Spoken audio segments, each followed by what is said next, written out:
the most unsolicited lot. Not anyone asked me. I was not asked to choose a subject or given the choice of what I need to speak, and that's what I want to be. I mean, can any one of you be what you want to be? Can any one of you be as you want to be? This 4 days deliberation on faculty development program, I just kept observing. The observations as a doctor, please don't take these observations lightly. I'm a very keen observer. What Professor Nandimat spoke about CCR is just the opposite of CRR. What is CRR? The cash reserve ratio. And what he spoke about was content. It should be contextual. It should have relevance, right? I remember. What I learned, I mean, it's not going to conclude, I know, on research methodology. Professor Moni is going to dwell upon that. But you may talk of research. I'm still in search of good, talented teachers. Those who are unto themselves born and brought up as teachers. They are not teachers made. They are not put into any workshop, or they don't have to undergo these faculty development programs. But they are teachers. By birth they are teachers. They are born to be teachers. They can take on to the subject any time of the day and can select you while you are going on daily roads. How many turns and curves you negotiate? Do you remember? Every day? While you are driving, you negotiate so many turns and so many curves. And then you go all around the circle and try and find out your way. I think teaching is more or less identical to driving on congested roads, with all the turns and curves and all the going in round and round and circles and then getting a way out of it. What I learned through these 4 days of deliberations, I have been a part of most of the deliberations, I've been very keenly observing it. I've tried to assimilate it to the extent I could. Case law study and whatnot, I'm becoming more familiar now.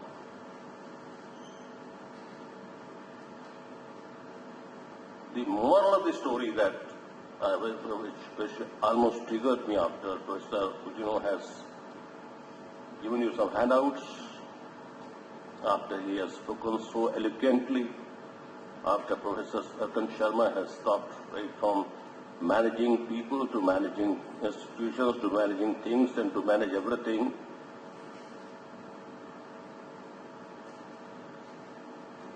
I went into a deep thought. Why should one become a teacher? A few of our teachers, they shared their experience. And it's something very wonderful to be a teacher. It's something very wonderful to be a teacher. I never thought it would be so wonderful. The insight provided by all of you and by all the honorable speakers here makes me think little differently. And when I say differently means I always think innovatively, in my own way. I don't need to imitate anybody when I speak.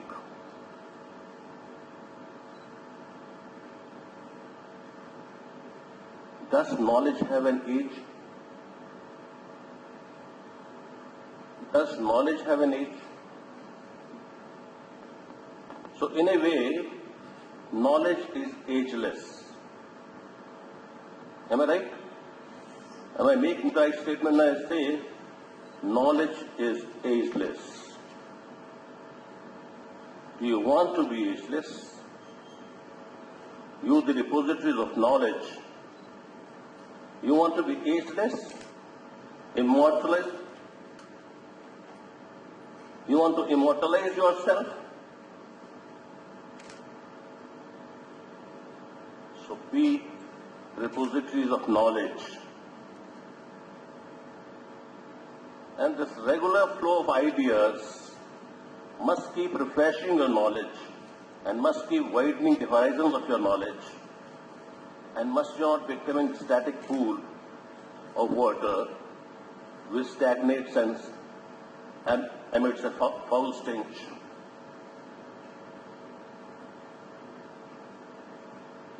You can and you are ageless.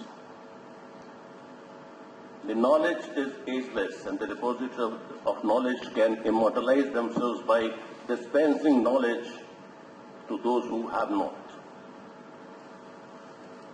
The seekers who come here with the intent to learn something from their teachers come with great hopes, with great aspirations.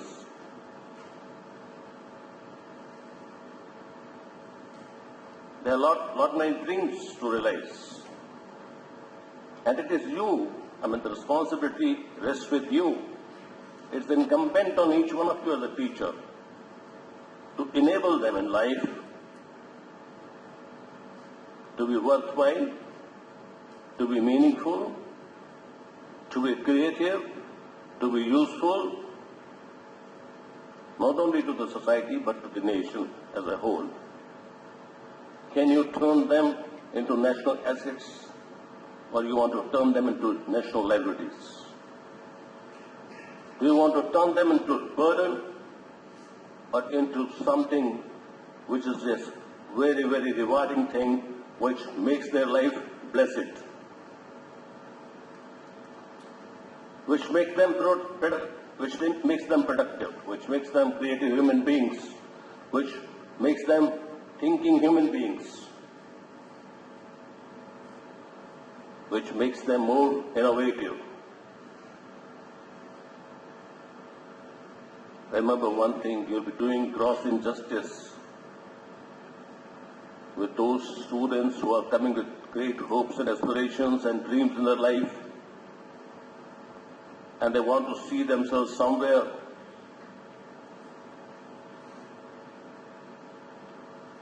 As an asset to the nation, rather than turning into assets that become liabilities.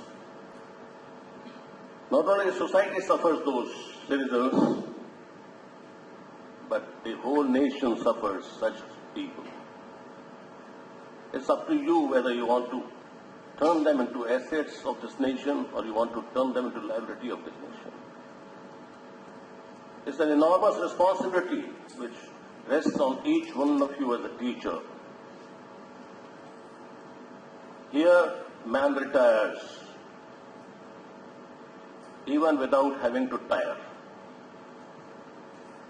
The retreating of a tire is done only after it has, its entire rubber thing has run up, its entire base has been eroded.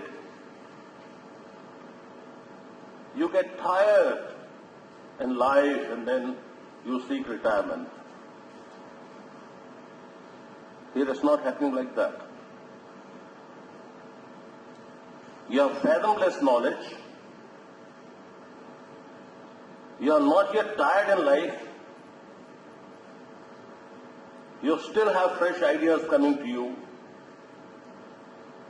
And people foolishly or stupidly retire people like Professor Coutinho. They say, you are retired. No professor retires abroad. 82, 90, even if one is 100, one is never declared retired because they are great repositories of knowledge. They amass so much of wealth of knowledge.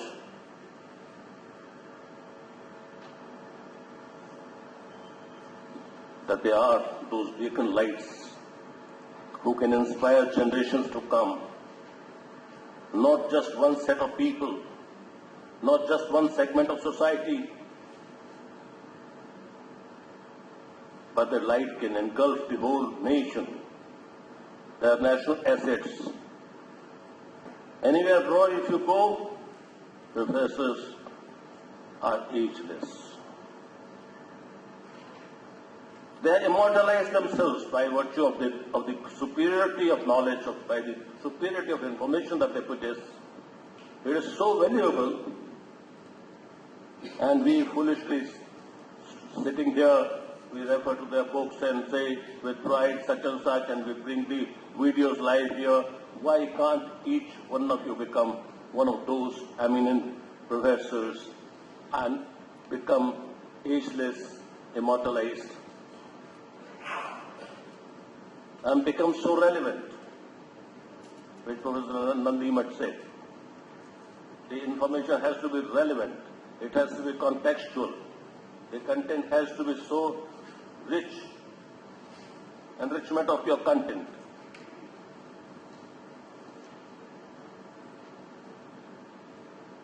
Well, I expect my teachers to be never to retire in life. Please talk about their tiring in life.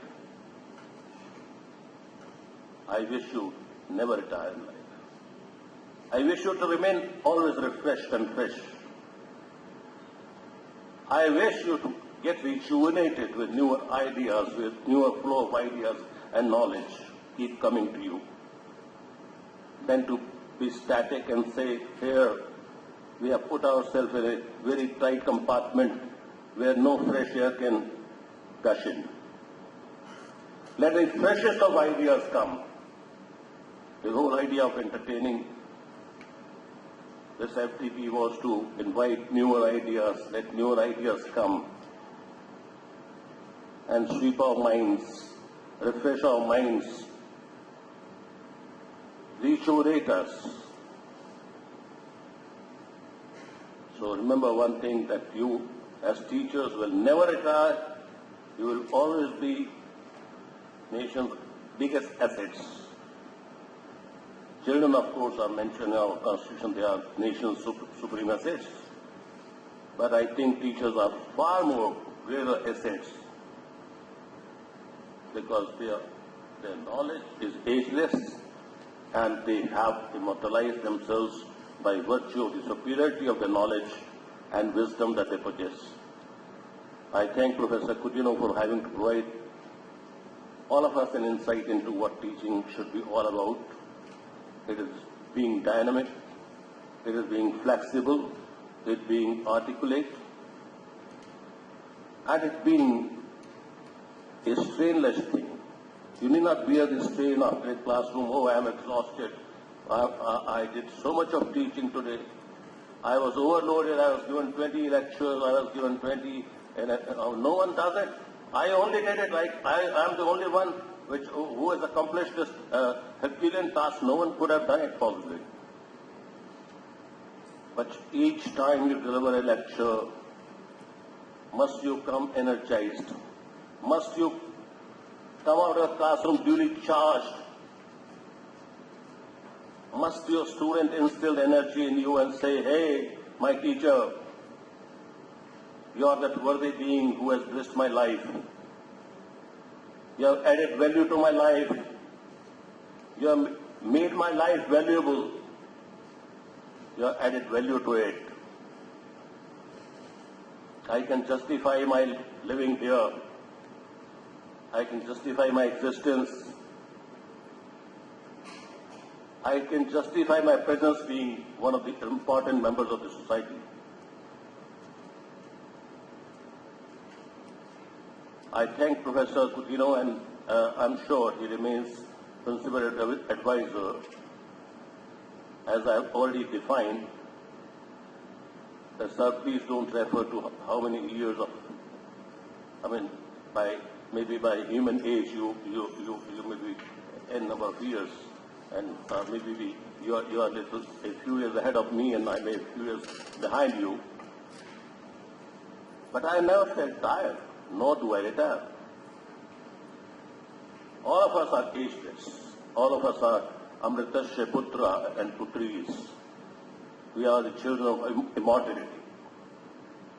We are the children of immortality. Amritasya Putra is the word used. अमृतस्य पुत्र का मतलब क्या है? जिनको अमृतों को प्राप्त कर दिया हो। अमृतों को प्राप्त करने वाला कौन है? जो अमर हो जाता है, मरता नहीं है, नश्वर नहीं है, शाश्वत है, सनातन है, चैतन्य रहता है, सोता नहीं है। I don't want you to be sleeping, to remain in a deep slumber, and then to be aroused at the end of the period. Oh man, listen now, shake off your slumber and get out of this.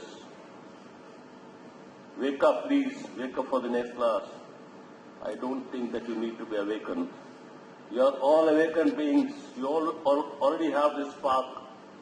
A few people came, spoke well. They just helped you in igniting the spark, which is capable of setting your whole being afire. But your setting your whole being afire doesn't help.